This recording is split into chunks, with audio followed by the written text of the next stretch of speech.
See, I don't think she. I had Yeah, to find that out. Yeah. I don't think she's a fan. I think there's an area It's never for you. feeling. I don't know why. But you don't like what you're doing on the board? She's not on the board, according to my. No, That's, whatever it is. but no, thanks. We'll take skin these days.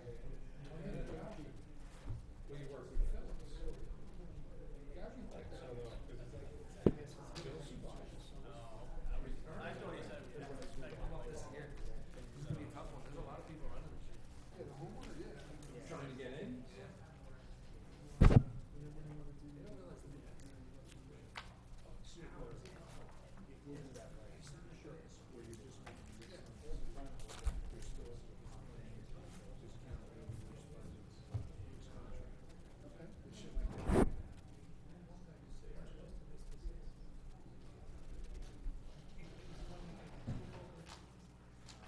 Well, it's something we gotta teach.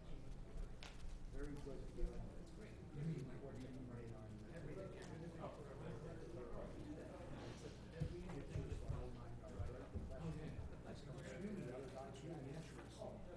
How to guess where you pick Cajun. What do you need to know?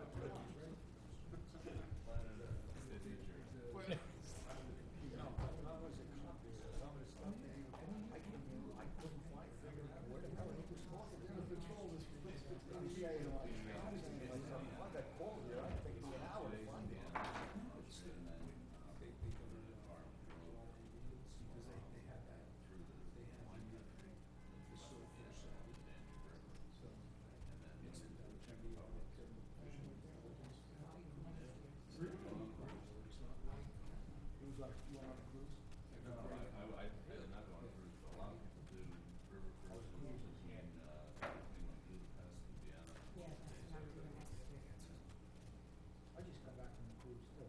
Hopefully they don't have to have you. Hopefully I went down.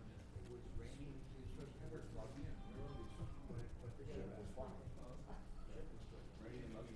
Used to. Did you go with Wayne? Yes.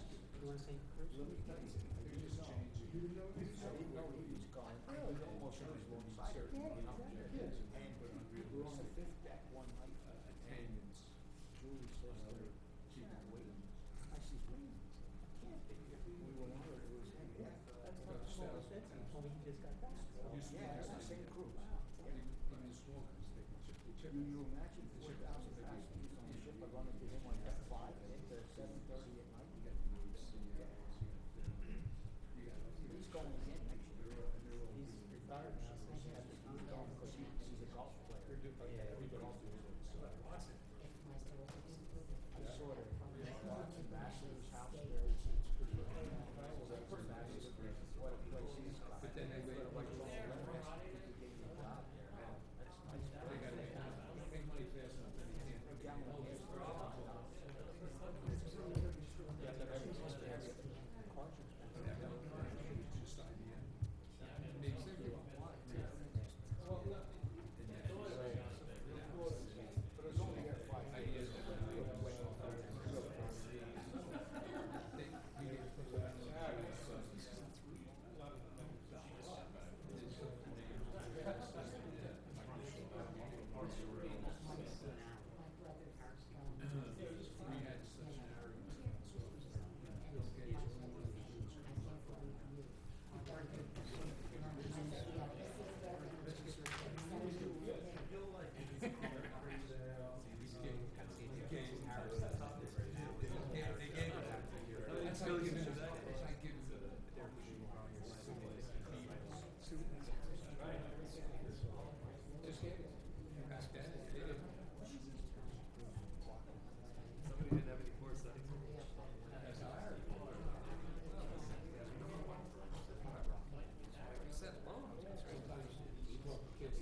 calling the zoning board of adjustment meeting of June 27, 2018 to order. Will everyone please stand for a salute to the flag?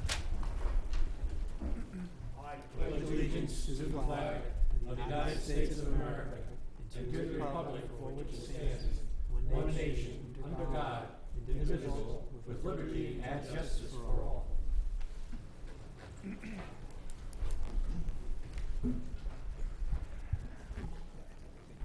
Notice of the meeting has been satisfied in accordance with Chapter 231, PL 1975, by advertising in the Home News Tribune, notifying the Centennial Publishing Company and the Star Ledger, posting on the bulletin board, and filing with the Borough Clerk. Roll call. Mr. Green? Here. Mr. Henry? Here. Mr. Corrigan? Here. Mr. Savilli? Here. Mr. Esposito? Here. Mr. Foley? Here.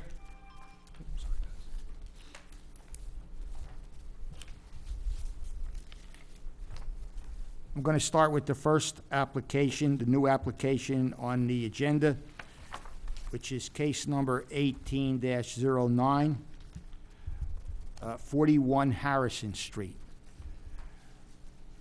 Want to come up, ma'am?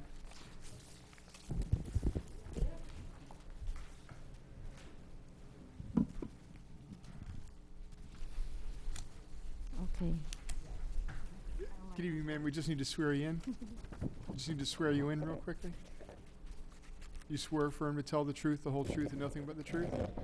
And give us your name, spell your last name. My name is Tatjana Atlasman.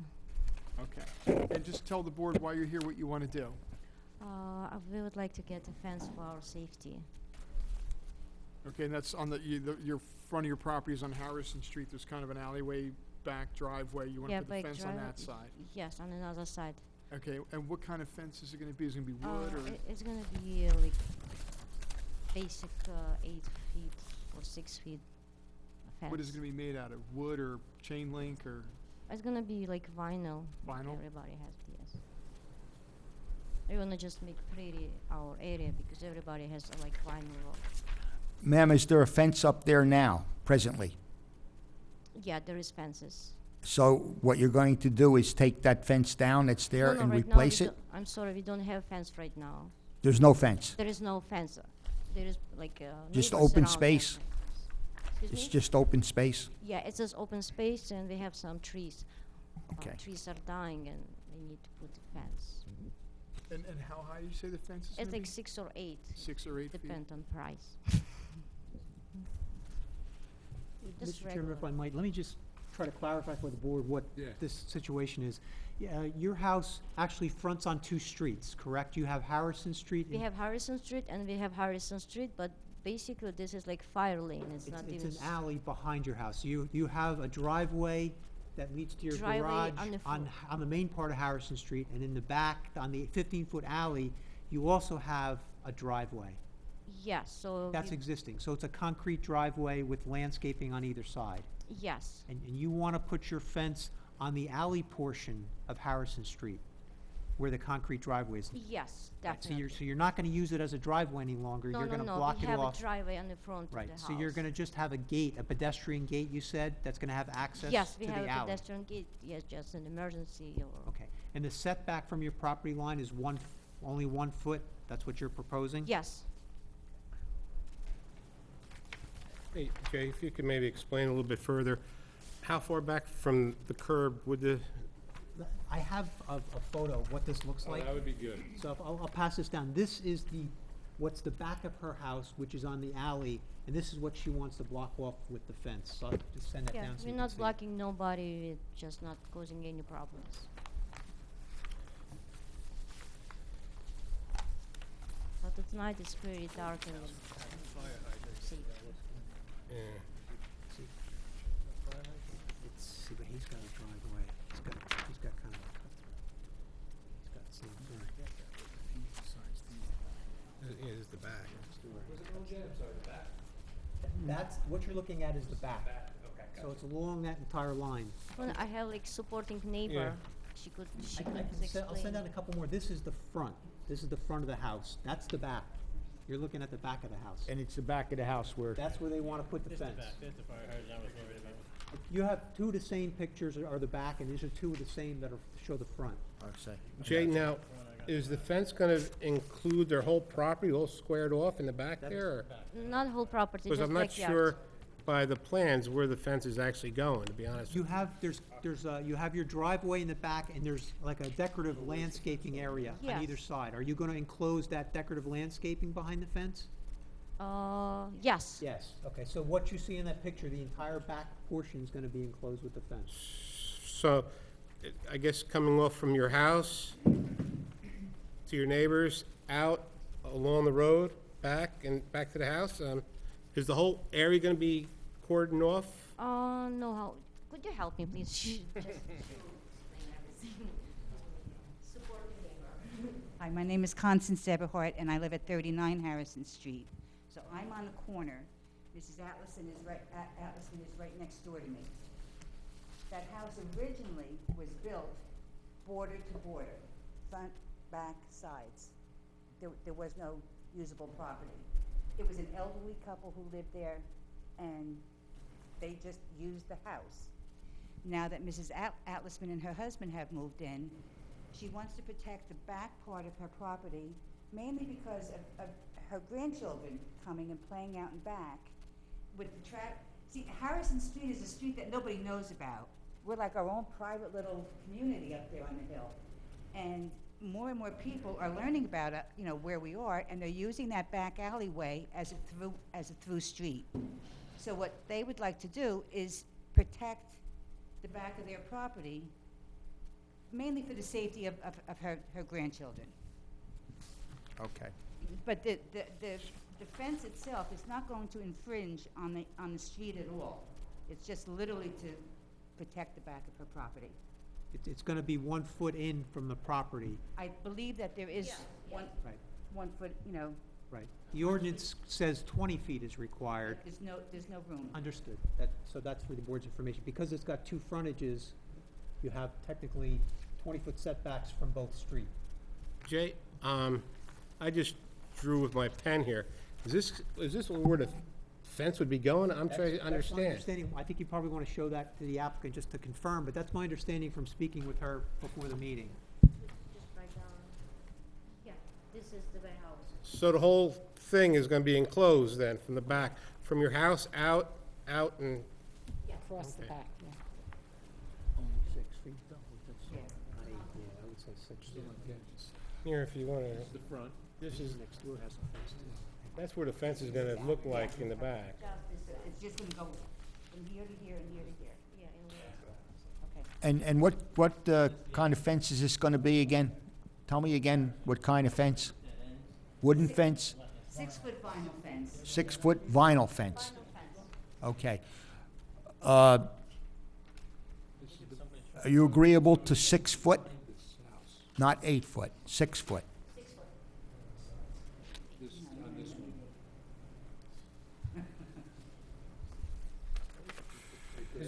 Is the name of the street in the back there, is that also Harrison Street? Yes. I believe, excuse me, when I first purchased my house over 30 years ago, on my survey, it was listed as a fire lane. That's it. It's not a street. Harrison Street is technically a dead-end street. There's actually a sign on Harrison Street at the top of the hill that says dead end. There we go. Right, no, I drove by there and I saw that street, and when I Googled this map too, it What you looking for? also says Harrison on that back proper, or the back And they street. probably changed it since, but I know it's a fire lane, because a few years ago, the McLarney's had a fire, and the fire truck had to come up that back alleyway. But that's all it is an alleyway. Sure. Okay. Just trying to pull it up. Yeah, thank you very much. Thank you, thank you. Yeah, sorry.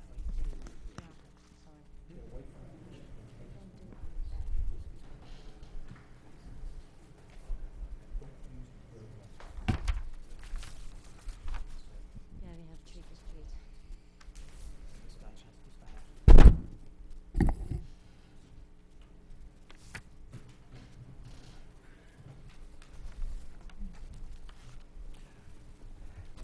Any other members of the board have any questions concerning this application?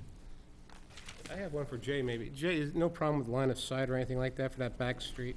It's not a corner lot. Actually, the neighbor lives on the corner, Uh-huh. and she has a vinyl fence with some landscaping behind it as well. But in this location, the only potential problem is the neighbor that's on the opposite side has a cut-through driveway that goes between Harrison and the alley. Right.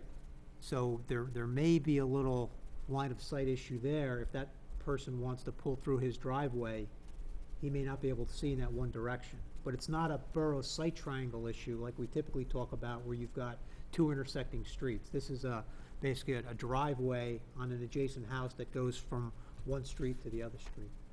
So I guess from the curb to the fence, how many feet is that? See Is there here- any right-of-way at all there? That back? That's the problem here. This is, typically you have a 50-foot right-of-way and a 30-foot street, so you have 10 foot between the curb and the property line. Right. Here, it's only 15 foot wide, so you don't have that. So basically, this driveway is right at the edge of the right-of-way, so you don't have any type of buffer in between. So this would be like 1 foot off the road I then? mean, about 1 foot off the road, yes. We spoke with our neighbors next to ours. We're talking about the driveways? Yes. Yeah, so we spoke with them, so we're gonna build the way it's supposed to be properly for them to make the turn for the car. So I'm probably sorry, I we're can't hear you. I said I spoke with our neighbors without that issue with our driveway because we have driveway on the right side, and neighbors okay with that because we will move our fence a little bit like further, so we will leave them more open space for driveway, so it's not going to be an issue. So the fence going to go probably inside of our property more on the right side from the driveway. It's gonna be go deeper in our line, so probably it's gonna be like 2 feet. And this Harrison Street, this back, it just dead ends, right? If it comes Down to the here? property line. In front of her house, the back No, goes no, I'm through. talking- Back I'm goes only- to Deerfield. Back goes through. Well, one way, but then the other way, it's just going to a dead end, right? Front of the house is a dead end, the back goes to Deerfield. It may be for our like neighbors, we're gonna do like one side of chain fence. We will discuss about all this with our neighbors. Who has my plants? I think, just correct me if I'm wrong, your neighbor that has the through driveway, Yeah, you're yeah. saying that you're not gonna put the fence on that property line, you're gonna have it moved in? Yeah, we're gonna move it Right. because they need to turn the car because Right, they so have a driveway. If you put it in line with your house on that side, which is about 5.5 feet from the property line, is that what you're proposing? Yeah, if you just continue the Person, line of the yeah. side of the house, so it's parallel, That's the one that goes to Deerfield. as opposed to There's the coming dead out towards your neighbor's driveway. If it just goes straight in line with the side of the house, it would give them plenty of line of sight when they go to pull out. Yeah, it's gonna be comfortable for them to make a turn. end. Who has the driveway? The person on the right side of you? Like Oh, when you're yeah, walking on in the your right house? side, yes. The right side. Yeah, we already discussed this problem with our neighbors. He's gonna. So what you're telling us is that you will move that fence Inside of our property. inside of your property so that the person with the other driveway will be able to Make a- see and make Yeah, the I may turns see out. and make a turn, yeah. And maybe we will decide to make like even chain fence on that right side. Yeah, but what we're asking is that it's in line with the side of the house, so it's in about 5.5 feet from the property line. So if you were to continue the side of the house straight, not come out, I see on the map Yeah. because I don't remember Yeah, you wanna, talking show it to you. about this. Yeah, we're talking about this, Move it in 5 feet, so it's even with your wall. even with our wall, yeah. Looks We like could this move it, is yeah, the definitely. fence. If it's okay, if it's, yeah. If it's a problem, so we will move it 5 feet, no problem. Yeah, there is no problem. that's okay? Yeah, it's okay, there's no problem. Andy, you showed her the schematics of it? Yeah, I understand, yeah, we So will it'll be move it. 5 feet in and Yes. join the fence the other side. Yeah, Yeah, about in line the of the fence. house, yeah, Looks because like we on have the 5 feet. survey Yeah. it's There is no problem at all. 5.91, but I'll clean it Okay. up. And is there your neighbor across the street, they have a fence like what you're trying to do, right? Yeah, something similar. About 6 feet? Yes, Yeah, okay. yeah, the same. Nothing crazy. I think, my opinion, 8 feet's a little high, isn't it? 6 No, foot. 6. She said 6 or 8, that's So what we're I gonna was- go to No, 6. it's You like, retracted, I'm yeah, I sorry. made a mistake, I yes. wasn't paying It's a attention, I 6 feet, apologize. yeah. Okay. Sorry, I apologize. I'm just a little bit stressed out with all this fence. Don't worry. Any other questions of this witness? Okay. I want to open up this application to the public. Anyone from the public wish to speak on this application? Come on up. Mike Tarter, I live at 30 Harrison. Just gonna swear you in, sir. Right, Ed? Yeah, sounds good. You swear affirm to tell the truth, the whole truth, nothing but the truth? Yes. Grab the microphone so we can hear you. Yes. And give us your name again? Mike Tarter, I live at 30 Harrison Street. Okay. Her neighbor with the driveway that goes through, I take that alleyway all the time. They have that blocked off, so they don't even come in or out with their car. Like, their kids playing it all the time. So I just, little peace of mind, give you guys Okay. Could you spell your last name for us? Tarter. You got that? T-A-R-T-E-R. Thank you Like very your much. teeth. Okay. Thank you. That's pretty much it. And I don't object to her having a fence or anything. Thank Okay. you.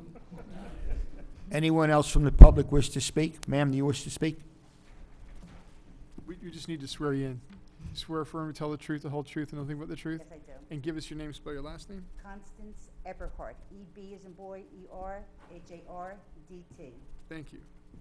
As I stated previously, I'm the neighbor on the other side, on the corner. And I believe everybody on the other side, on the Laverne side of the street, their backyards, they all have fences going down that alleyway. That's 100% true. Yeah. I have a fence along Except the for one back. guy, but he's got a wall, so I mean, that's, yeah.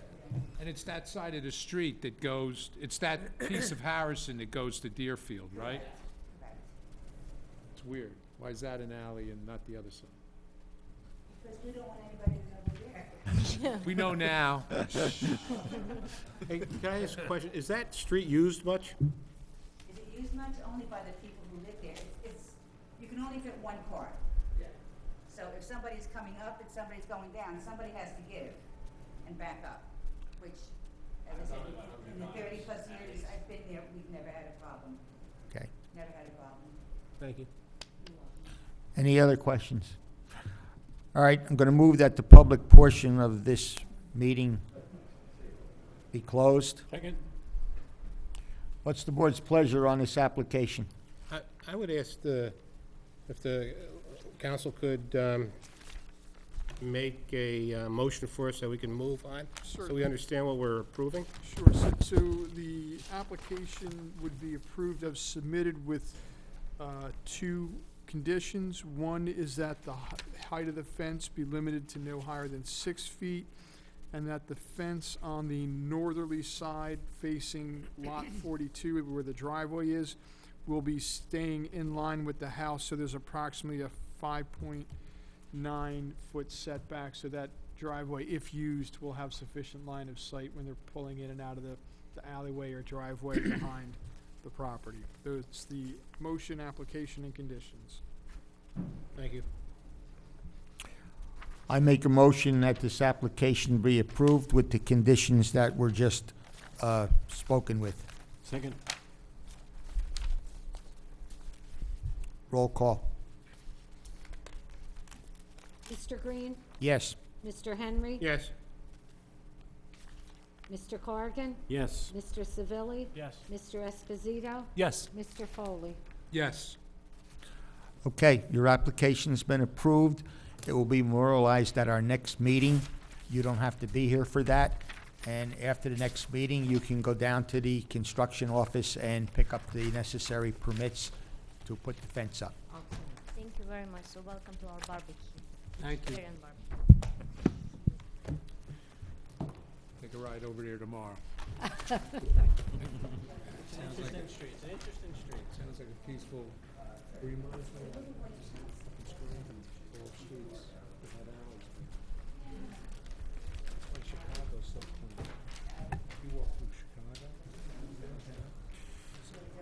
Next application is 18-02, which will be Avita Kidney Care at 2909 Washington Road.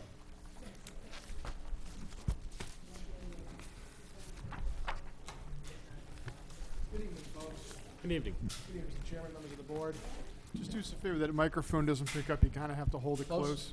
I'm afraid I might start singing if I hold it too close. That's and all right, then as long as you stay in tune, It's that's almost a fine. surefire denial for us, so. This one here for now. Good evening, folks. Thank you for having us tonight. For the record, my name is Larry Callie. I'm the attorney for DaVita Kidney Care.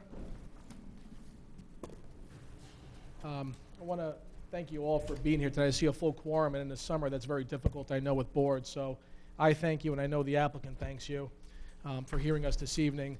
So what I'd like to do, Mr. Chairman, is briefly introduce us, what the applicant is, what we're doing here tonight, and then introduce you to our two witnesses that you'll hear from tonight, and we'll be sure to answer all your questions.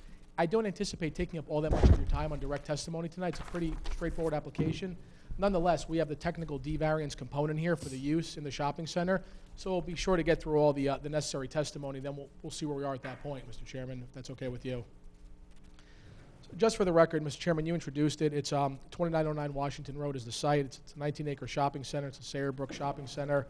It's in the B2 PUD zone. And DaVita is looking to take up a single tenant space within that shopping center. About 8,000 square feet is what we're looking to take up. Now, a little bit about DaVita, I want to tell you. They're all over the country. They're a Fortune 300 company, DaVita. They handle folks with kidney failure issues, end-stage kidney failure. So these are folks that are really in dire need of renal care. It's a growing problem, and I know because I'm on my feet at least once a month somewhere in New Jersey for a new dialysis kidney facility for DaVita. So they've got a long-standing presence in New Jersey. They'd be a long-standing tenant on this property if they were here. Brief understanding of what they do. Typically, Monday through Saturday, you'll come into a DaVita facility if you're a patient. You'll come in about 3 days a week, 2 to 3 days a week, depending on the level of care that you need. You'll come in for a 3-hour clip. You'll sit in a patient chair, you'll get your dialysis treatment, and you'll leave exhausted. You don't typically drive yourself here. You typically get a shuttle here, a family or a friend drops you off, they leave you, you get your treatment, you go home, and you come back to your next scheduled treatment a few days later, and you do that 2 to 3 times a week. So DaVita operates in shifts. Monday through Saturday, they're pretty much open about 6 to 6, let's say, roughly, is their typical operating hours when they run 3 shifts. This facility is a pretty small one. It's got 10 patient chairs in there and a couple of home treatment stations. Some patients can do limited kidney care at home, so they'll be trained and educated there in these home treatment rooms. But there's really 10 treatment stations, not incredibly dissimilar to an oncology unit, if you've ever seen those, and unfortunately a lot of us have. You'll go and you'll sit in your chair for your treatment for a few hours. You'll leave. The staff and nurses get that chair ready for the next patient that's about to come in there. So a chair may see 3 patients a day. It's not incredibly much. When they're at full bore at this facility, there might be 30 patients a day over a 12-hour span here, maybe. Usually takes a few years for them to get to full bore with patient treatment. The reason is just sort of patient scheduling logistics, and as they close other facilities or their leases are up in other facilities, happens a lot with their hospital leases. The hospitals go for the highest bidder, and they want, Fresenius is paying more than DaVita. They want the other tenant in. DaVita's out, so we've got to plug patients in over here or locate them there, somewhere close enough within a certain mile radius. But at any rate, there's 10 patient chairs here. You'd probably see a turnover of up to maybe 3 a day. They're light on staff, too. The machines kind of run the whole operation. So an average DaVita facility, this one here, you'd probably see at full bore 12, staff of 12 at maximum bore. 6 or so nurses, 6 or so tech staff. Staff leaves about an hour after the last patient to get set up for the next day. Staff is there about 30 to 45 minutes before the first patient to get ready for that morning shift. Very limited waste. It's office waste. Standard refuse collection works at every DaVita facility, usually 2 pickups a week of normal refuse care. There is very limited medical waste. There's a biomed container, it's about this big, in the building, gets picked up by a van once a week. Very limited and innocuous use all around DaVita. Interestingly, this is one of the first sites where we're actually overparked in the shopping center. Normally, we're incredibly underparked. because the medical metric throws you way out of whack with what you have on site normally. Doesn't really matter for our actual operational purposes, but we normally have to explain it away by way of variance. Here we don't, but normally we do, and I'll tell you why it's never an issue for us is because these patients aren't driving themselves at all. You know, of the 30 patients that come in a day, more than half get a ride. Of the other half, about 3/4 of that other half gets a shuttle. Maybe 1 or 2 are ambitious enough to drive themselves, but they're usually exhausted. Usually it's a drop-off situation. Patient goes in, patient comes out and is retrieved a few hours later. So it's very low on the parking demand too. But even still, here we are conforming. Deliveries are incredibly limited. It's FedEx, UPS kind of deliveries they get. Sometimes they get a delivery of pallets of salt. The salt goes into the water system for like a softening for the water filtration that's going to ultimately fluid through these patients and help clean their kidneys out. So they might get a pallet of salt delivered every now and then. But normally it's FedEx and UPS type deliveries, just like any other office user would get. No noise, of course, no odors, no any of that stuff. But we do have a use variance here because, when Andy and I spoke probably a year ago now when DaVita was citing a few locations, they like this center. Andy made the conservative decision that there's probably a D variance here, and we conceded to that. So we're here for the use variance component. And what we tagged on to that is a minor site plan. The minor site plan is for our standby generator. So we have these at every location. You'll see it on our site plan, and Bill Lane, our engineer, will locate it for you and tell you the details and how it conforms in a few minutes. But the generator is required by the DCA. So the state requires us to have one because, God forbid we have a power outage and patients are getting dialysis treatment, they could die, is my understanding, if the machine completely stops on them and there could be complete kidney failure immediately. So the generator is there to kick on if and when there's a power failure, and it cycles like any other normal generator, and it will conform, but it's technically a minor site plan component here. There's a few other parking improvements and their signage, which intends to conform to the code. So it's a very limited proposal here, more akin to an occupancy than anything else, but we do have some relief. So if that's enough sort of background color, Mr. Chairman and members of the board, on who DaVita is, and I proffer this to you more than I normally would because my operator from DaVita had to go out of the country into Europe for a family emergency.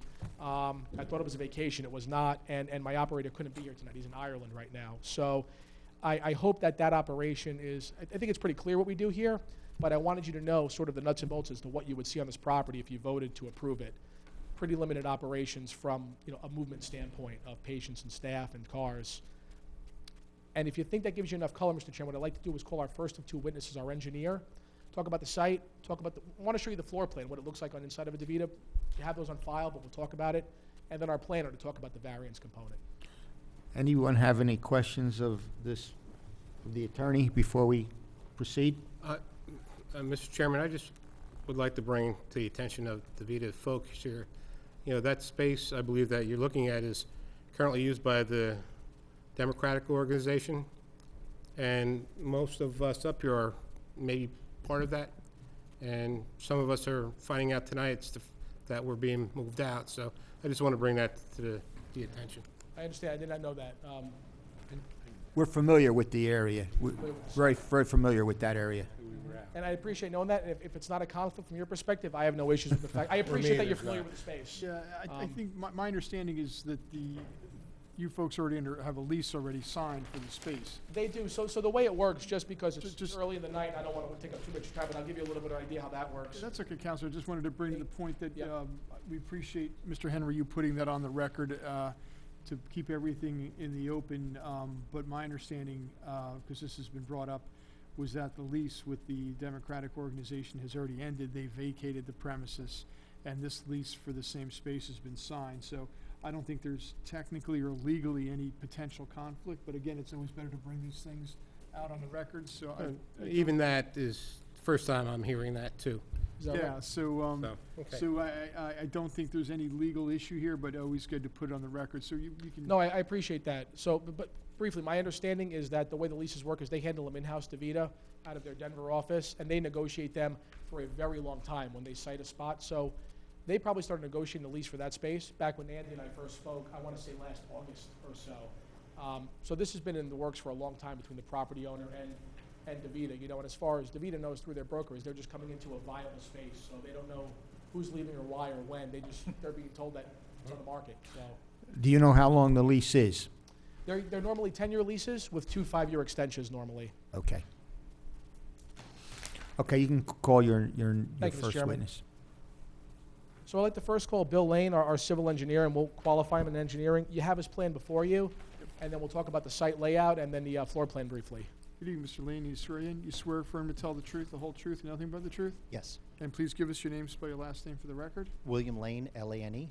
Thank you. And I would ask just any plans that have been submitted, you don't need to mark, but if it's been colorized or changed, just A1, A2 with tonight's date as you go. And I'll turn it back to your attorney. Will you accept his qualifications? Yes. Thank you. Accept his qualifications. Licensed engineer in the state of New Jersey. Please continue. Thank you. Thank you, Mr. Chairman and council.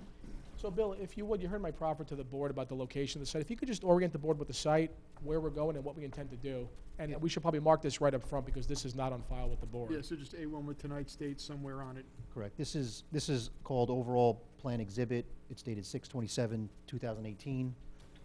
I guess we'll mark that, come for your pen, we'll mark that A1. Sure. You'll mark that A1.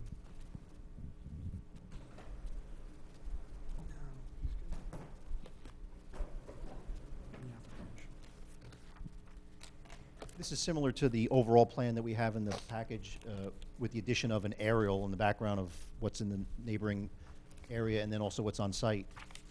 What we're concentrating on, as everyone knows, is next to the Retro Fitness in between, I believe it's the Milani Restaurant. Looking to add 8,000 square foot DaVita facility. There's 10 station units inside with 2 home cares. That's mostly on the northern side of the building. On the southern side is pretty much where their offices are going to be. Pretty much limited on site changes. What we're looking to do is restripe a little bit in the front to make 4 handicap spaces for any handicap accessibility into the building. And then in the rear, we're looking to change some of the parking back there, eliminate a couple spaces, and redo the loading zone. Back there is where we will have our generator. Next to that, we'll have a 12 by 12 dumpster area. And then next to that, we roughly have about an 18 by 27 loading area. The generator will be approximately 125 feet off the property line to the east. To the nearest home, it's almost 200 feet.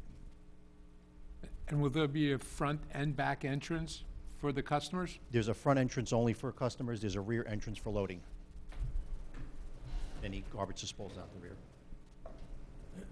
As to the generator, Bill, you noted the distance to the property line. There's local noise ordinances and state Title VII noise ordinance that apply.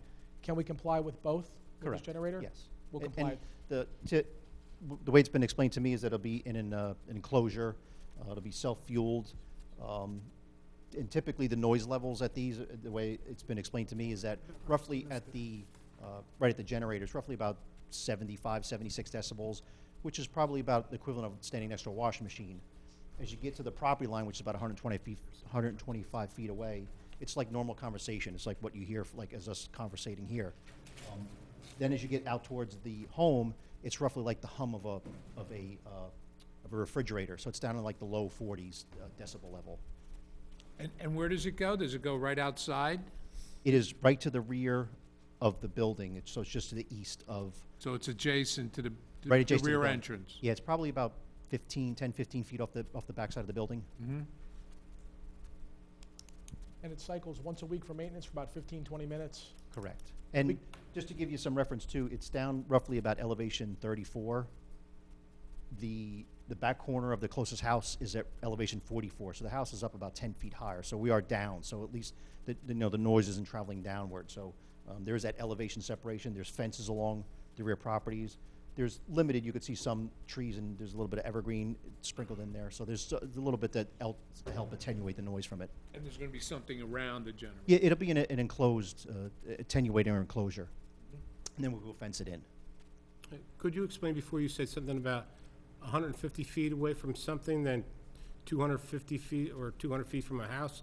Yeah. What was that first 150 feet for? It's 125 feet from the actual generator itself to the property line. And then from the generator to the nearest home, it's 200 feet. Oh, okay. Yeah, the rear property line, it's 125 feet. Okay, that's understood. All staff and patients will not use the rear, they'll come in through the front entrance? Is that where they'll park? There is some spaces in the rear for employee parking, but probably predominantly they'll park in the front. Okay, so some staff will come in through the rear entrance? Yes. Okay.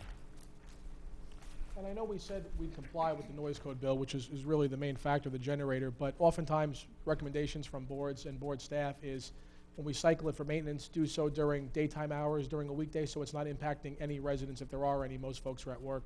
We can agree to do the with our generator as well. Yes, typically DeVita always typically DeVita wants to be, good neighbors, so they'll definitely run the generator during the day, probably usually around noon once a week, so it definitely doesn't disrupt anything in the neighborhood. Okay. If you can clarify one question again, did you say you work 6 o'clock in the morning to 6 at night? Was that? That's usually the patient cycles, so they can stagger them enough for a usual treatment is 3 hours or thereabouts. That's usually enough time to then get those patients completely out the door while they set up for the next shift. So 9 hours of patient treatment typically requires a 12-hour working day for the staff to manage in between those shifts, so to speak. Thank you. Any other questions? Mr. Chairman, we had a technical review. There were some comments in there. I don't know if you want to just run through that real quick. The engineering report of June 27, 2018.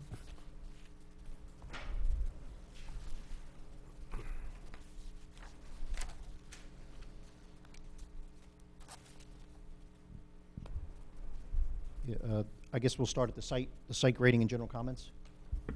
Aesthetics of the proposed building modification should be reviewed by the board. We have, the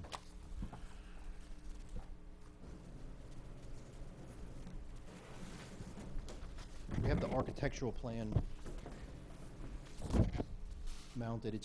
I believe it's the plan that was submitted to the board. It's A101. It's the construction floor plan. And this pretty much depicts the layout of the building as I described. As we go by this drawing here, off to the left is where all the dialysis treatment centers are. Off to the right is where all their social worker, dietitian, the offices, storage, any of those parts of the operation are. The front door is just a little off to the center. We'll come into the vestibule, and there's a waiting area as they get brought to the dialysis treatment. To the rear, basically in the middle of the rear of the building is where the loading door will be. To the bottom of the page, we have the partial front elevation. Pretty much what you see out there now is what's going to pretty much remain. There'll be glass frontage, and I believe it's a stucco building. It's sort of like that beige color. If I could ask Jay a question. Jay, is the site that they're proposing here, is it just the Democratic side, or are they using some more? I believe there's another space adjacent to it, so I think it's a combination of. Chinese I think it restaurant. used to be the Chinese restaurant. Yeah. Okay, so both of those spaces, that's what we're talking about? Okay, thank you. Get you about 8,000 square feet total. That's pretty much what the proposal for the. All right, number 2, as per the requirement of the borough ordinance, loading area with. Just one last question about the aesthetics. Yeah. All those windows, are they going to be replaced, or are they going to stay? Especially it was on the one property, not the Chinese place. There's almost windows from the ceiling to the floor. Are Yeah, they staying? It looks like it's going to remain, yes. Okay. Right, number 2, as per requirements of borough ordinance, a loading area with minimum dimension of 50 by 12 should be provided for all non-residential buildings. The applicant is requesting a waiver of this requirement. Right now back there, there's a couple of spaces that are striped out that are existing. They're roughly 20 by 18, give or take. We're actually expanding ours a little bit more to where we're putting our new loading area. It's going to be like roughly 18 by 27. So we're just continuing that waiver, but that's the size of the loading that we're requesting. They pretty much only get like It box doesn't meet trucks. the ordinance, but it's Correct. sufficient for what you're proposing, Well, just because yes. of FedEx and the other type of Yes. deliveries that you have. Yep. That's fine. Okay, number 3, an updated parking schedule should be provided on the site plan. Again, we showed a different number. I think we showed like 1,098, where it's actually 1,078. So we'll correct that on the next revision.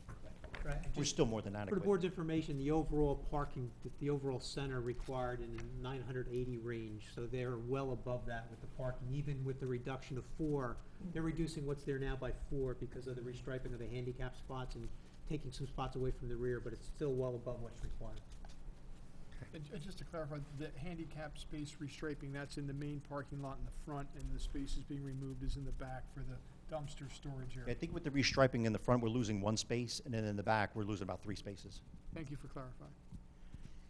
Okay, number 4, provision for the storage and disposal of medical-related waste should be further reviewed with the board. I believe Mr. Cali already discussed that about how that's being disposed of. Number 5, the schedule of operation of the proposed generator should be further reviewed with the board. In addition, any potential noise impact from the generator to the adjacent resident property should be further reviewed. Again, that's something we're willing to agree to the test door in the middle of the day. Number 6, Middlesex County Planning Board approval, which we will submit and get their most likely a letter of no interest. B, parking and roadway improvements. Information on the proposed hours of operation of the proposed business should be discussed with the board. In addition, information on anticipated traffic patterns, deliveries, garbage pickup, et cetera, should also be discussed with the board. We discussed the hours of operation for loading and deliveries. Pretty much going to stay the way it is now. They'll come in off of North Ernston Road, either to the rear of ShopRite or down the main drive aisle, come around the back. Garbage pickup is around the rear, which several of the other tenants have, and then they'll come back out to North Ernston Road. There's no plans to use Jackson Avenue, because there is an interconnection with the residential area, but your proposal is to utilize Ernston Road for. Yeah, Ernston Road is the logical place. I mean, it's a wider, much more usable road for anybody with deliveries. That's fine, thank you. I think that's it as far as the review comments.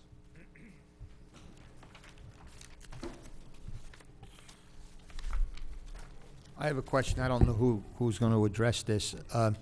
Is there going to be a burglar alarm system connected to this building once it's in operation? Yeah, they normally alarm very well on all fronts, fire, penetration alarm, so they normally do. If there's a prohibition, if they should not.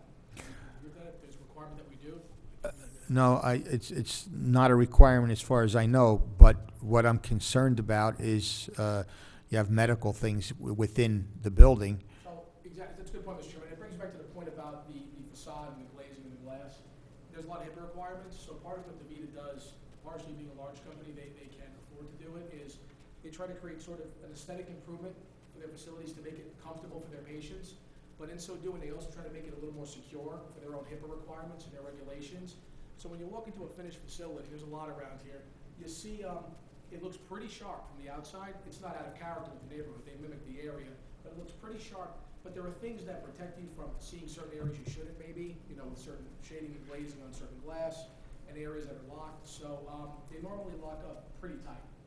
And that's their standard protocol, is to alarm everything up for all purposes.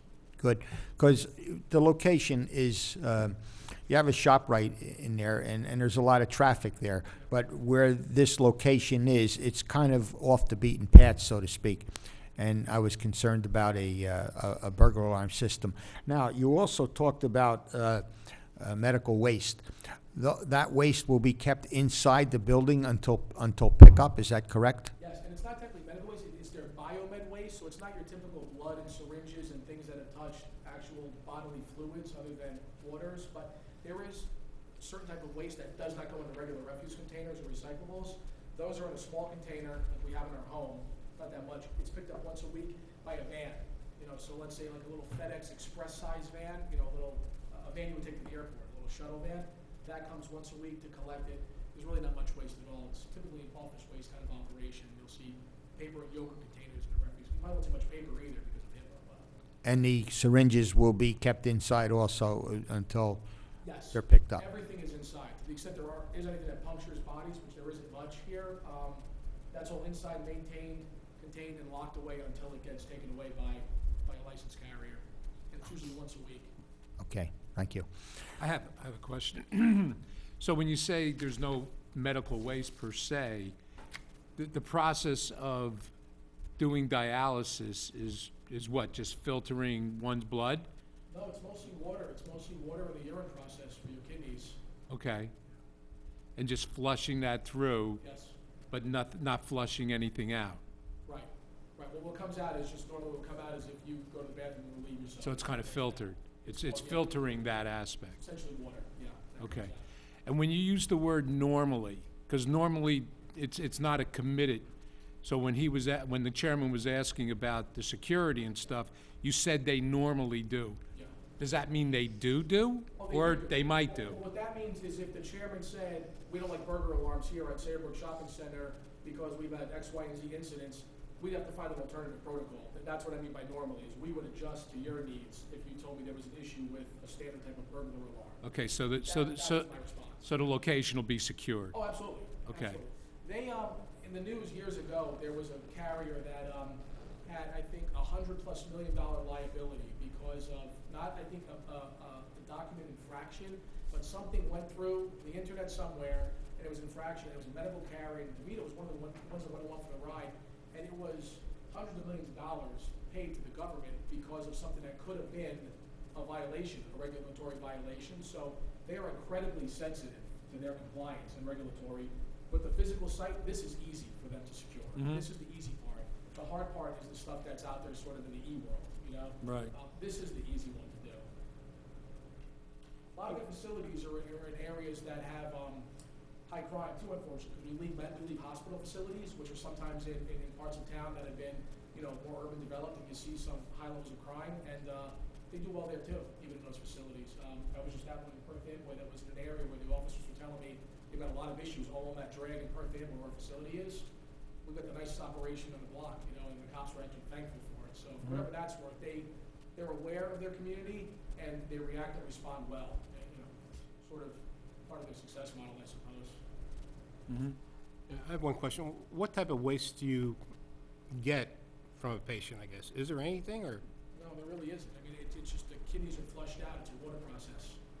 It's a water process that flushes the kidneys out. Their biomed room is a water system. So in an oncology room, you would see chemotherapy drugs being mixed. You know, they have to exhaust through a vent because they can be toxic when they're mixing. Here, it's a water treatment room. The State Department of Health comes in, they test the water. Interestingly, anecdotally, they've actually got to turn away about 70% of the water that comes through just on principle because the state says you've got to have a certain level of purities in there. So even if your water is perfect, you still have to reject the first 70-something% of it to their facility. It's that strict as to what water actually makes its way into a patient's body, which makes sense. You But bring your own water in? It's all water. No, they usually use the water system. And then there are communities where we have to actually create wells. You know, Southwest Jersey, we've got to put huge well systems in for the water sources. So we use municipal water. It comes in, and it goes through an incredible filtration system before it passes through a patient. And it's discharged, which discharges water. Okay, thank you. Any other questions? John Barry, do you have any questions? No, I think between the initial discussion and covering the points in Jay's report, I think all of my questions related to the operation and the site have been addressed except for the use variance testimony that we'll be getting. Okay. Any other questions of this witness? Okay, we can proceed. Thank you, Mr. Chairman. Thank you, Bill. Come on up, Megan. So our second of two witnesses, Mr. Chairman, members, Megan Hunter, she's a professional planner, and she'll take you through the relief request and the justifications for that relief.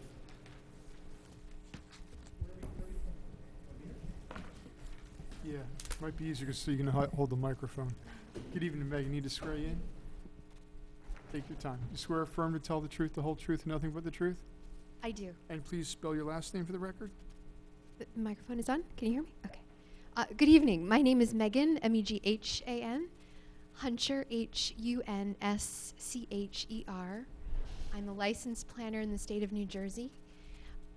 My firm I'm a principal of is Artemis Planning. Would you like the address? Sure. Okay, it's 269 Bald Eagle Drive in Branchburg, New Jersey. Thank you. Please continue. So, Megan, I guess briefly to qualify you, your background and professional experience in planning, if you would, for the board. Good evening, Mr. Chairman, members of the board. This is my first opportunity to testify before you this evening. I have been practicing as a planner for the past 15 years in various capacities. I've been qualified as an expert before about 70 boards throughout the state, south to central to north. I have a master's degree in city and regional planning from the University of Pennsylvania. I've worked in various capacities as a consultant for municipalities, as an in-house planning director, zoning officer, affordable housing director, and I currently work at the county level as an economic development planner. I believe I've covered Wadir. I make a motion that we accept her credentials. Thank you very second much. that. Okay, proceed. Thank you. So Megan, before we begin, just a few items to cover. You're familiar with the site and the relief requested and the plans filed? I am. The Borough Code, Master Plan, and relevant provisions of the Borough Ordinance? I am. And I've reviewed the memos as well. Very good. So you're familiar with the relief requested. So what I'd like you to do, Megan, is take the board through your analysis of the relief and the justification for the relief this evening as it relates to the D variance component, please. I'm aware the board is familiar with the site, but just for the record, I have prepared an aerial. I know we have an aerial as well, so I don't mean to inundate you with aerials, but perhaps we could hand it out. Just okay. Is it a one-page? It's just one page. We'll mark that as A2 with tonight's date, if you would. Right. Okay, sure. Well, A2, we'll note it as a double-sided aerial with tonight's date. Thank you, Megan. Great, thank you. So this is the property in question, which has already been discussed at length in terms of its physical properties. So I won't describe it necessarily in any additional detail, except to say that it is a very attractive retail site, well parked, as attorney has mentioned. It is surrounded to two sides, excuse me, not surrounded by three sides by residential, and then there's a park across the road. So in some ways, I believe one of the aerials I saw indicated it was a town center. I'm not entirely sure if you treat it that way, but it is rather large and can accommodate a number of retail uses. So the application before the board this evening, as has been testified to, is for a dialysis treatment center, which is, while not expressly permitted in the zone itself, which is B2, as noted in the planner's report, is rather permissive. It does have a number of uses that are permitted in the zone, a variety of uses being commercial, essential services, institutional and public, nursing homes, CCRC, offices, retail, et cetera. Clearly this is a retail center. So the medical use, which I believe is permitted in the SED2 zones and the B4 zone in your ordinance, this is not one of those zones, so the board will have to grant a use variance for this application. Now, the site plan that is also associated with the application does not request any additional bulk variances. However, has been noted, there are a number of pre-existing non-conforming conditions. So when a use variance is presented to the zoning board, typically the entirety of the application is considered. So what I would ask the board to consider is, as you move through your justification for the variances, is that you consider the entire application. So, for example, the pre-existing conditions that have been discussed, for example, the setback, the buffer, et cetera, the engineer has already testified as to the height differential and also the fact that the generator would comply with any noise ordinance requirements. So that having been testified, the generator is essentially part of the entire application that would also be affected by the use variance. So the use variance as a kidney dialysis center is a medical use, and the planner's report dated March 26, 2018, authored by Ms. Gruel and Mr. Berry, is that how you pronounce it? Okay. Did acknowledge that it is an inherently beneficial use. So what does that mean? So typically a use variance that most zoning boards see are what they call commercial in nature and require a showing of special reasons why the site is adequate, how it can accommodate the proposed use that's not permitted in the zone. In this case, because the use is inherently beneficial, we contend the use is inherently beneficial, it would essentially, the proofs have to be adjusted to, if the board's familiar with the Sika case. So in the Sika case, the New Jersey Supreme Court found that a cardiologist office, again a medical use, was inherently beneficial. And so there are certain criteria that the board has to go through to make that finding. So an inherently beneficial use promotes the public good, and there are a narrow range of enterprises universally considered of community value that municipalities should be favorably disposed to their inclusion. So the inherently beneficial uses are assumed to serve the zoning purpose of promoting the general welfare in and of themselves. So the fact that a dialysis center is so vital to those of us in the community who need that to essentially stay alive would essentially qualify it as an inherently beneficial use. So then the board has to consider the negative impacts, so which is essentially the negative criteria. And they still must meet these uses, the negative criteria. And so the board must find that there's no substantial detriment to the public good, which is essentially the impact to the neighborhood, or substantial impairment under the intent and purpose of the zoning plan and zoning ordinance. So in my professional opinion, having listened to what the professional engineer has testified to with regard to any impacts to the neighborhood being mitigated by the distance to the residential uses, and also having reviewed your zoning ordinance, seeing that there are quite a variety of uses that are contemplated within this neighborhood commercial land use and this zone, this B2 zone, I conclude that there are no substantial detriments to granting of this use. And considering the nature of the operation, the fact that there's substantial parking on the site, that the clients essentially would be dropped off and then picked up at a later time, essentially functions in a similar way to a retail use. So you're not there's a synergy of sorts, a harmony with other uses on the site. So it wouldn't necessarily be disruptive to the retail use, which is contemplated by the zoning ordinance.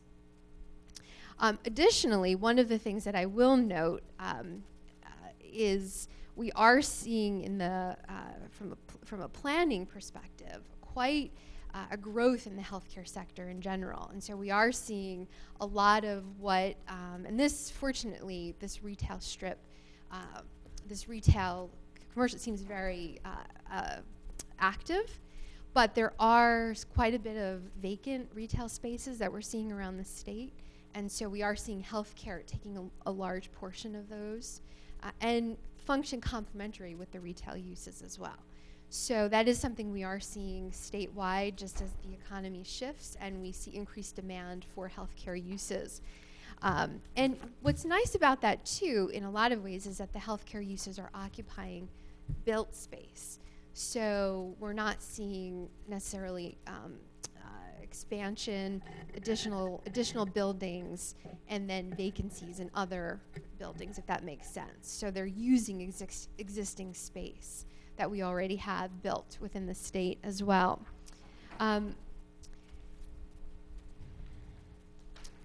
So that essentially summarizes my testimony about the impact. I think the use serves a vital a need in the community, and obviously this business has been in business for quite some time, is very reputable, and will be truly a benefit to the community at large. So thank you. Okay. Board have any questions of this witness? Mr. Barry? No, I think as Ms. Hunter pointed out, I concur that the proposed use is an inherently beneficial use, and that the potential negative impacts, such as they are, will be mitigated by the noise controls on the generator. I think that was my main concern. Otherwise, it's going to function much the same as the rest of the shopping center. So I don't see any substantial issues with regard to any of the impacts. So I would agree with her testimony. Okay. Okay. Thank you very much. Thank you. Mr. Chairman, members, that essentially, sums up our case. It's a relatively straightforward proposal, notwithstanding the relief, which you need to justify here, which I think Megan has taken you through, and I appreciate your board planner's concurrence on that. relatively innocuous use. It truly is. It's always a pleasure to bring forth the DeVita application because they do good things. They do it well. They're always a good member of the community and a good tenant in their space. It's unfortunate that that's the use that has to happen. There's medical issues there, but they're a nice user. They're never an impact to the area wherever they go, and they've gone dozens of places in New Jersey, and they're going to continue to do so. So we do appreciate your time this evening. Again, I appreciate that you've got a fully constituted board here to hear this case. And at this point, absent any further questions of the board, of us, our witnesses, or prospective other witnesses, we will rest at this time, Mr. Chairman. Okay, thank you. Thank you. Mr. Chairman, I have one question. Your organization, DeVita, do they do other types of businesses at all? Or is it just, I mean, from the standpoint that maybe down the road you'll be doing something else in there, maybe a retail store or something like, I'm just curious. No, DeVita is a kidney care operator. That's their primary operation. They're a publicly traded company, and that is their business. They acquired recently on the West Coast a small portfolio of 100 or so outpatient surgical centers that they were doing on the West Coast, near the West Coast. I want to say the Colorado area, and then maybe going towards California. That is dwarfed by their kidney care operation. This will always be a DeVita kidney care site. And if it were changed, I would proffer that this would come back to the board for an amended approval on the use. The use would be different. So no, you can expect to see a renal care facility here for folks in the community who have renal issues. Thank you. Thank you. As I understand, your closest one is in Somerset right now, so am I correct? Geographically, the closest one to here, would it be, which one? Our East Brunswick location? I guess East Brunswick might be the closest. That's the You've closest got- one? On Cremery Road, okay. Yeah, and there's a few in Franklin Township in Somerset County that opened up, Perth Amboy, and there's an Old Bridge facility that is online now too. That was a relocation facility from a hospital location to a freestanding facility in Old Bridge. Don't recall the address off the top of my head, but that's in a shopping center as well, in Old Bridge. In Woodhaven Shopping Center, yeah. Okay, thank you. Okay.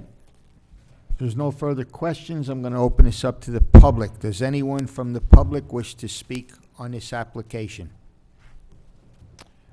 Seeing that there's no one from the public here wishing to speak on this application, I move that this public portion be closed. Second. What is the board's pleasure regarding this application? Make a motion, we approve it. Second.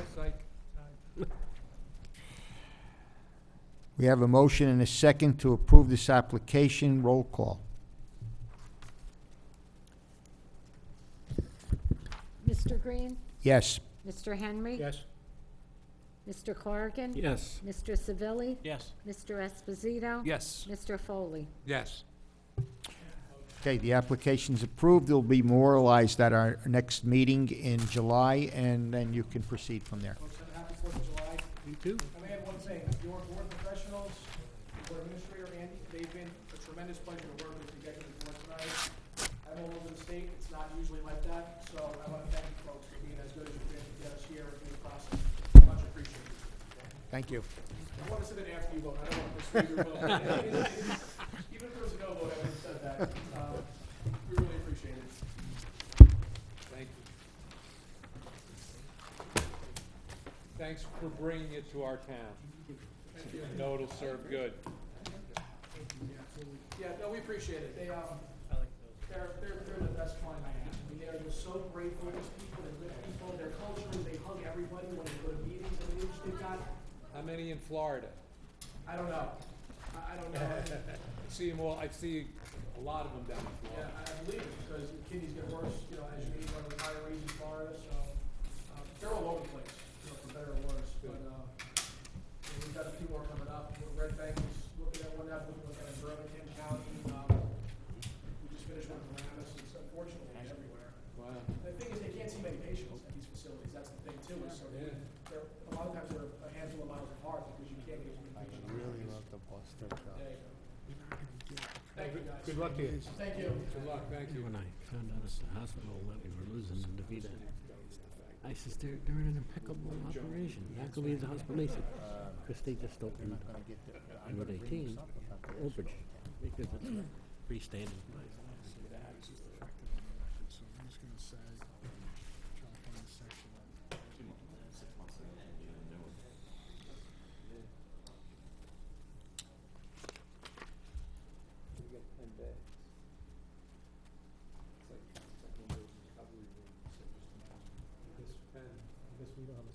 do it for the Democratic living. You didn't know that? Watch it, we're on a record. We're on a record, so be careful what you say.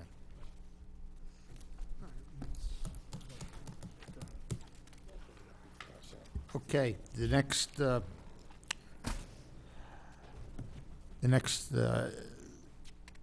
thing on the agenda is the memorialization of resolutions. Counselor, do we have any resolutions for memorialization tonight? Yes, we held over from the last meeting, the resolution, I'm gonna butcher the name, Sri Bhaktindini, which we all call the Temple Application 16-13. It was the use variance and preliminary and final site plan.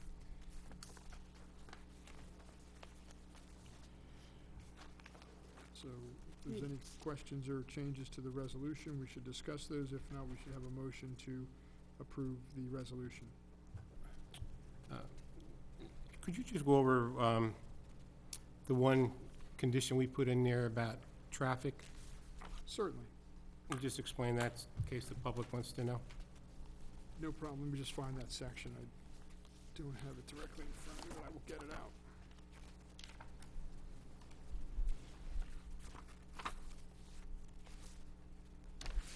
So we have extensive, we put a lot of this on the record, and I try to make sure we got it nailed down in here.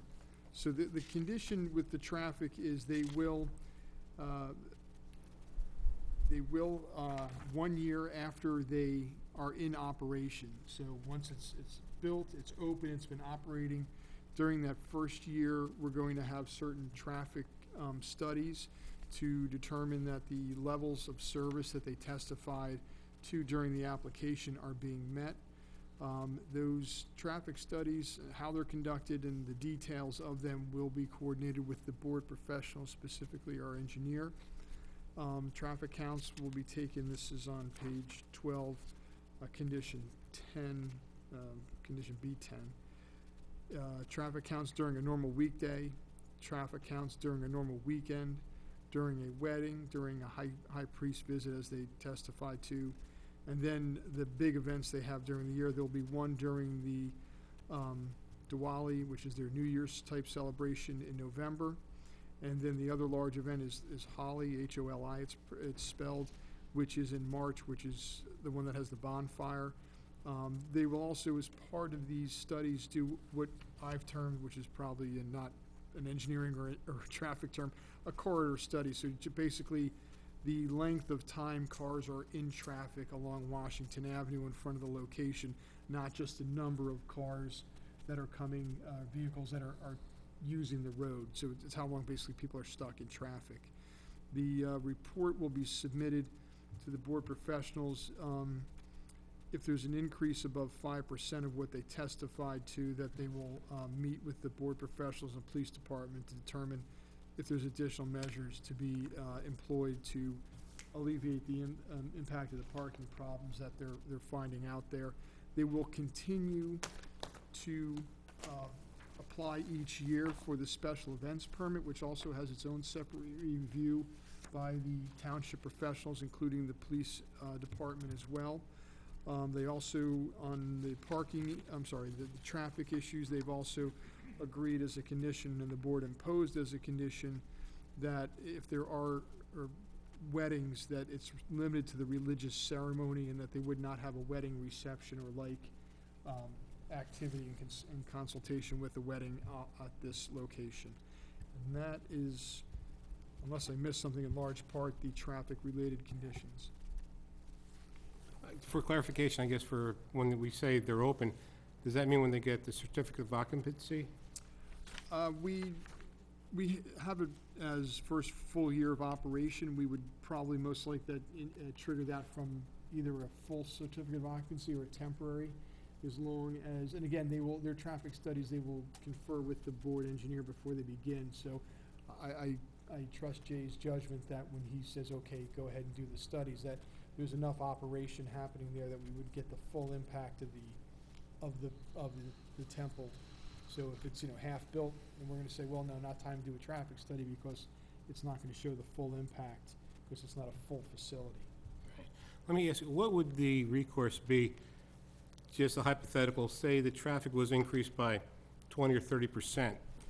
You know, we say over 5% is when we're going to be looking at it, and they would have to do something different. Do they have to do something different to bring it back down below that 5% if it's, you know, something that's 30 or 40%? Well, I some mean, of what the, kind of control do we have at that point? Can we actually tell them that they have to park off-site, like we've discussed, like at the Faith Fellowship Temple or something like that? I'm just trying to understand what kind of recourse we may have, because they're going from a 15,000 square foot site, or 12,000, I'm not sure, to 90,000 square foot.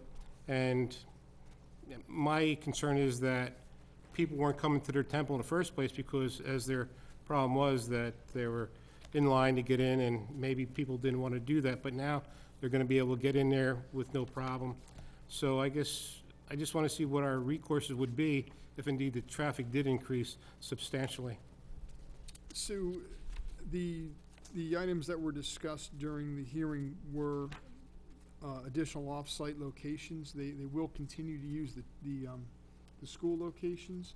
They also are going to continue discussions with the, apologize, the name of the church. Faith Fellowship. Thank you very much. The Faith Fellowship Church for use of their parking lot, and also with the 2 park and rides in the vicinity of Sayreville for alternate locations should traffic increase and they need additional off-site locations, and they would, as they have in the past, bus folks from those locations to the temple.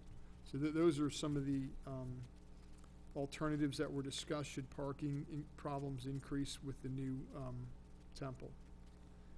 So I guess with that scenario, that the board or the council, or whoever jurisdiction it comes under, could tell them that they have to park at these other locations? Yes, and like it is indicated before, there's the level of review we just outlined under the resolution of approval from this board, and there's also the review process that happens each year for their special event permits. So we have kind of 2 layers of review on these issues each year. Or the first year, I should say. But every year, the special event permit application takes place. Yeah, thank you. You're welcome. Mr. Ken, before we proceed any further with this application and possibly voting on it, it's my understanding, and I want to get this on the record, that there's the escrow account with the borough concerning this application has not been fulfilled. Am I correct with that statement? Yeah, that's correct. I confirm with the town that there is a escrow deficiency that they need to replenish as part of the application procedures, which needs to be addressed. They wouldn't be able to pull any permits or anything of that like until that's paid in full. So if the resolution is approved tonight, that doesn't waive any rights for the town to require that payment and to have it paid. The ordinance clearly indicates that they cannot pull their zoning or building permits until that's paid in full. Can you tell me what the amount is on that escrow account? It's quite high. It's about 29,000 and change. Just about 30,000, That's correct, yeah. 29,9 something. I know I printed it out before I came this evening. I have it right here. Exact amount as of the last letter that was sent to the applicant was dated May 29th. Joan sent it. Thank you, Joan. And the amount is $29,225.50.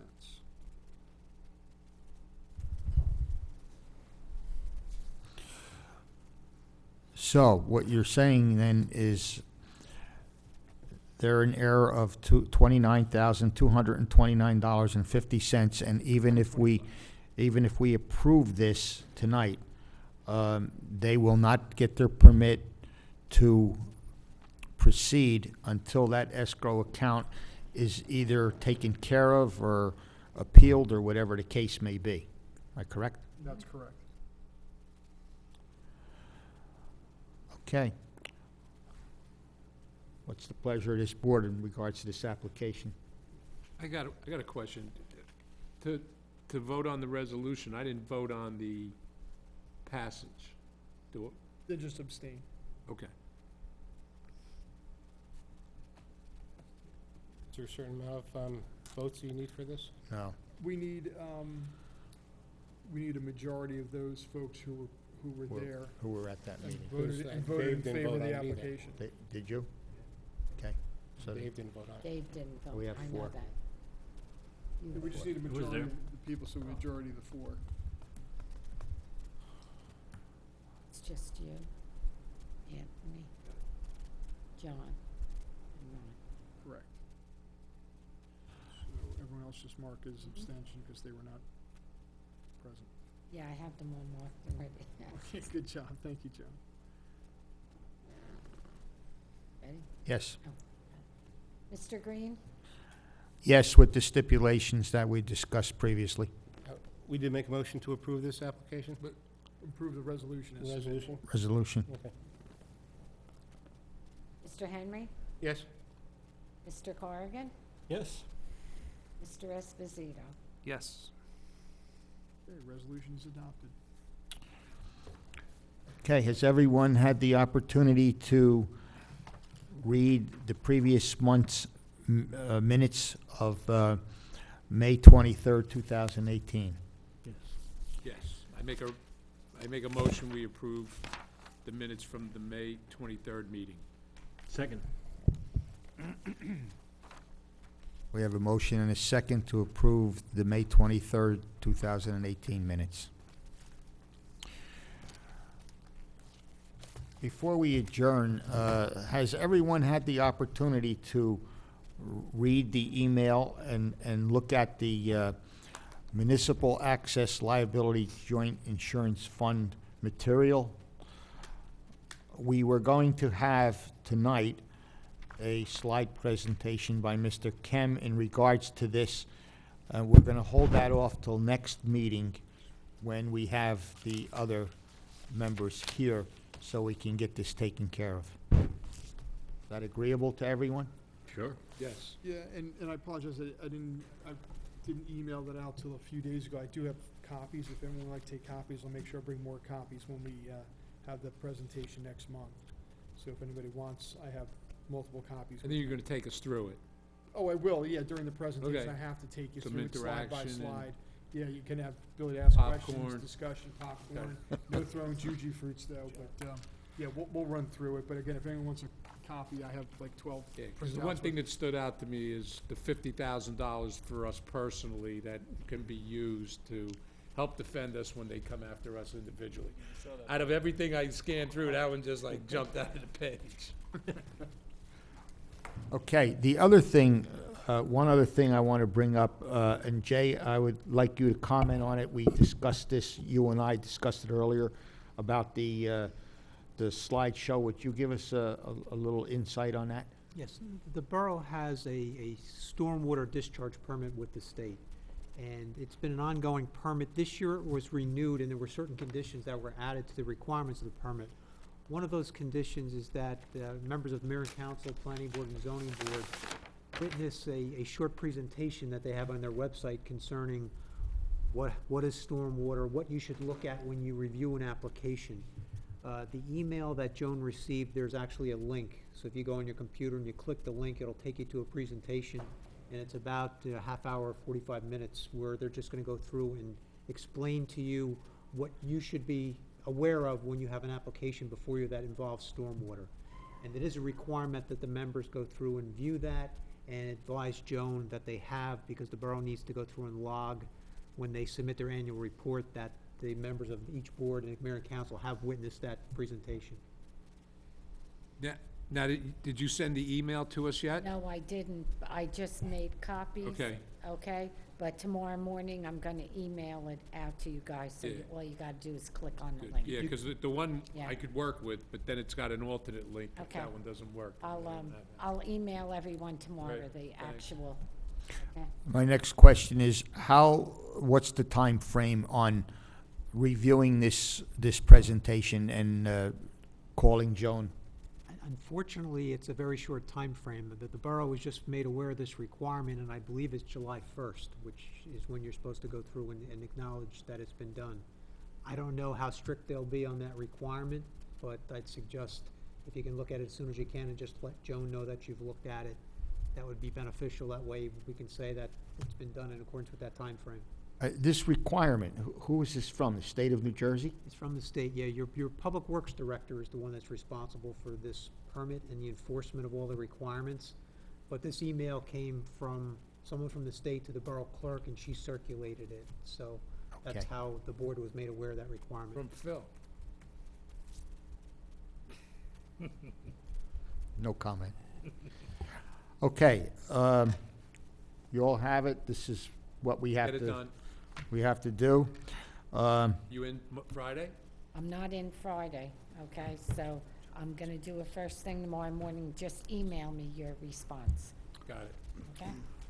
John, you want to address something before the board? Yes, part of what the zoning board typically does on an annual basis is prepare a report summarizing the previous year's activity, the types of applications, the action that was taken. I think we are still about a year behind on that. I don't know that the 2016 report was ever acted on. So since next month, I believe we have a pretty light agenda, just a couple of applications and then the presentation. It may be a good opportunity for the board to review the annual report for 2016 and 2017, a joint two-year report, I guess. And then we can discuss any recommendations that the board may have about the kinds of applications and types of issues that may have arisen with the zoning ordinance during that time, and put together a little recommendation that we can forward on to the council. That's typically part of the process. I have And a document that I used to give the planner at the end of each year of all the applications that were in a R7 zone, a B3 zone, an R10 zone, you know, wherever, and the types of applications they were, you know, I can send you. And actually, you did send me that already. I did, Back when okay. we first came on, I did Okay. get that from you, and I'll have a report that will circulate Okay, all right. 10 days or so before the meeting that everybody can look through, and then we can Okay. discuss it at the next meeting. Okay. That's, Yes, thank you, John. And what John's saying is actually the municipal land use law requires the board each year to do a report from the prior years.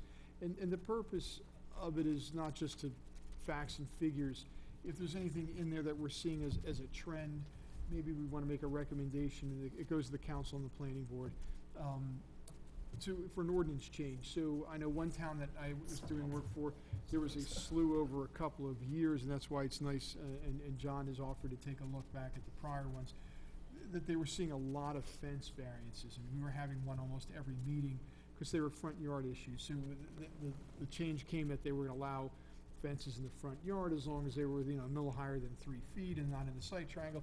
So you look for, you know, certain kind of trends and saying, gee, you know, is it becoming so common, we might want to change the ordinance? Why have applications for things that we can have a fix for and still maintain public safety? So that's the purpose of it, and also just to take stock of what we do. So when you get the report, keep in mind is, do we want to make recommendations? We'll discuss it as a board. We don't necessarily need to adopt the resolution adopting the report and the recommendations next month, but we'll start the review process and have a discussion on it. And then probably the following month, I'll draft the resolution with the recommendations involved and sending it to the board. We'll vote on it like we voted on any resolution for an application. Okay, everybody in agreement with that? Okay, so we do have a lot of work to do the next meeting. We got a slideshow presentation. We have to get this Movies storm to watch. We got storm sewer situation, the final report, Yearly review. and everything else The that middle of comes the summer. before the board. Make a motion to adjourn. Second. Meeting adjourned.